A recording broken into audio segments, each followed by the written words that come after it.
Mula kay John Reps, Chinese Navy, nagsagawa rin daw ng drill sa South China Sea kasabay ng US at Philippines balikatan exercises. Ayaw talaga magpatalo mga tol ha.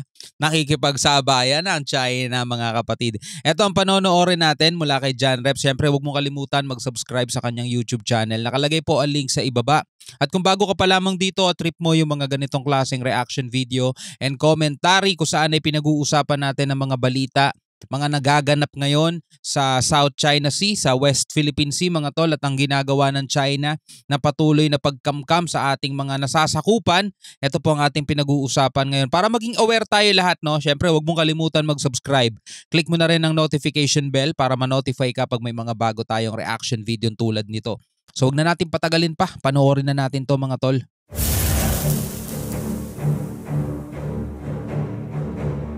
Dahil sa malapit lang ang mga base militar ng China sa lugar kung saan magsasagawa ng pagsasanay ang mga militar ng Pilipinas at Amerika, ayon sa Armed Forces of the Philippines, hindi malayong aaligid ang mga barko at eroplano ng China sa araw ng pagsasanay. But surely I would say that we would expect some presence of the Chinese side also because they have built their structures in this area. Bago kasi magsimula ang balikatan exercise sa pagitan ng Amerika at Pilipinas, ay namonitor ang dalawang barko ng China na umalis mula sa Mischief Reef at pumunta ng Ayungin. Actually, parami ngayon yung mga barko nila, yung mga militia vessels nila mga tol. At itong last na napanood ko, nasa 124 na. Yung nakahapon na bigyan ko ng reaction video, 110 na militia vessels. Ngayon nasa 124 na mga tol. O kasama na siguro dun yung Navy at Coast Guard nila mga tol. Yun ay in total. Pero kung titignan mo mga tol, mas lalong dumadami yung mga barko nila, no? Talagang nakikipagsubukan mga kapatid. Bago tumungo, malapit sa Palawan na 30 nautical miles lamang ang layo nito.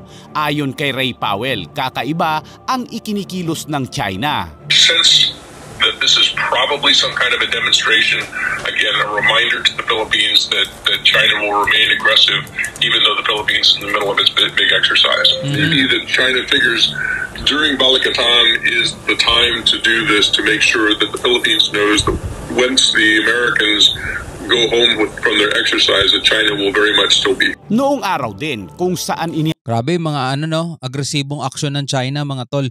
Hindi sila nai-intimidate kahit na alam nila sa sarili nila na labag sa international law yung ginagawa nila. Bagkos mga tol ginagamit pa nila international law. Sabi nga nila nung nakaraan, open daw sila sa pakikipag-usap.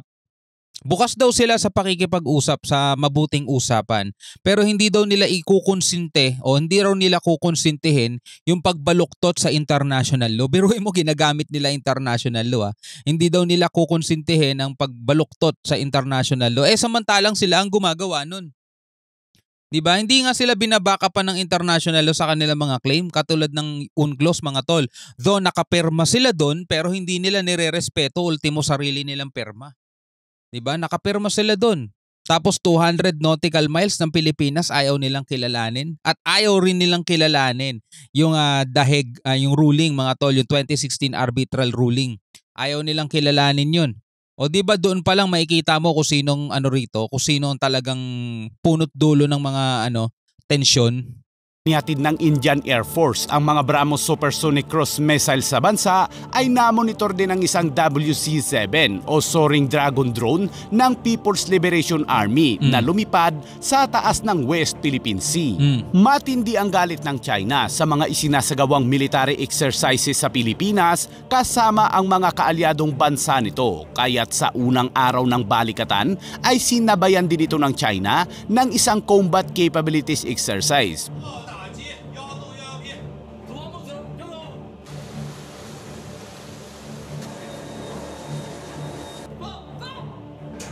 Pero ang tingin pa rin natin sa kanila mga tol, mga ampaw. Ampaw lang yung mga yan. 随着海军使命任务的不断拓展，舰艇执行多样化任务越来越频繁，我们的官兵每天枕戈待旦，四海为家，在远海大洋经受大风大浪的洗礼，军港也就成为了偶尔歇歇脚的地方。Itong nagsasalita, bata pa to mga tol. Baka huling sinabakan na gera ng China, hindi pa buhay to eh. Hindi pa pinapanganak to eh. Yung huling gerang sinabakan ng China, baka hindi pa pinapanganak to. Ano to, veteran to sa mga exercises, sa mga practice. Diba? Pero ang makakatapat nila kapag nanggulo sila mga tol, ay yung mga bansang talagang sumasabak sa totoong laban. Kaya wag silang excited dahil di nila rin kaya magpalubog ng barko sa totoo. Yun na sa mga salita nila eh.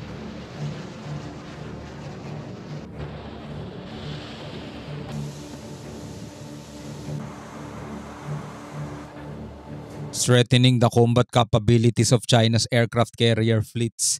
Iba pa rin ang actual kaysa sa mga kaysa sa mga exercises. Iba pa rin yung actual. Huwag kayo masyado ma-excite China. 那是阅兵，我们的舰艇和战机都是按实战进行编组。 Military expert pero tanong nakasabak na kaya to? 航母舰载机携弹起飞，随时可以对侵犯我国领海领空的外敌予以重创。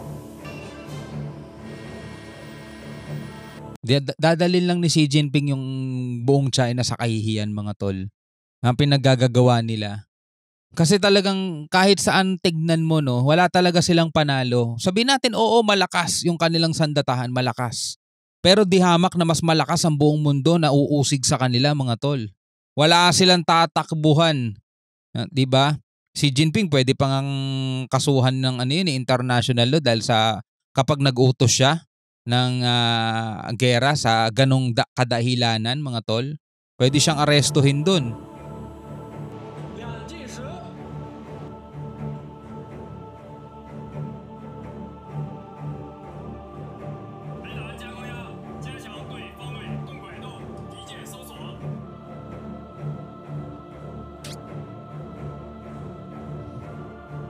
编队主要是紧紧围绕了指挥链、打击链、保障链，迅速构建和高效运行。部队快速判情、快速决策、快速指挥、快速行动的能力得到了较大的提升。Bata pa to, bata pa.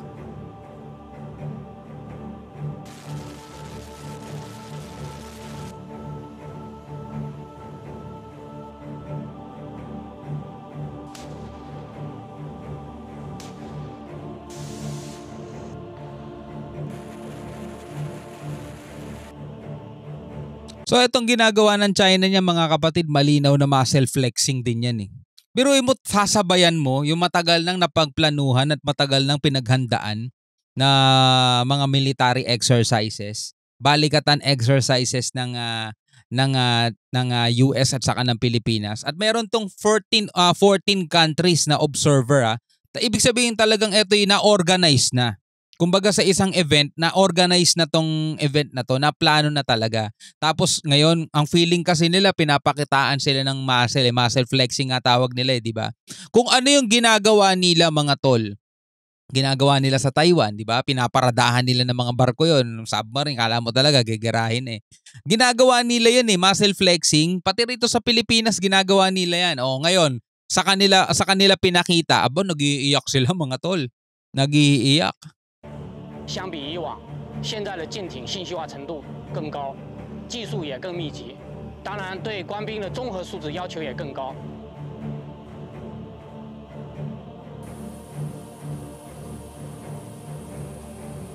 This year marks the 75th anniversary of the founding of the Chinese Navy. Oh, akala mo talaga matibay, no? Kahit 100 years na yan, made in China pa rin yan.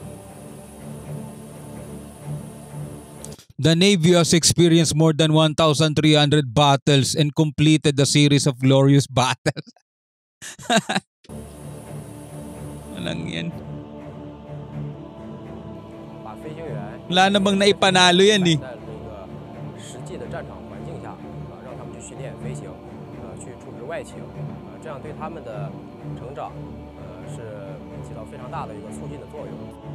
Ito nga, pinakahuli mga tol, WW2, sinakop nga sila ng Japan eh.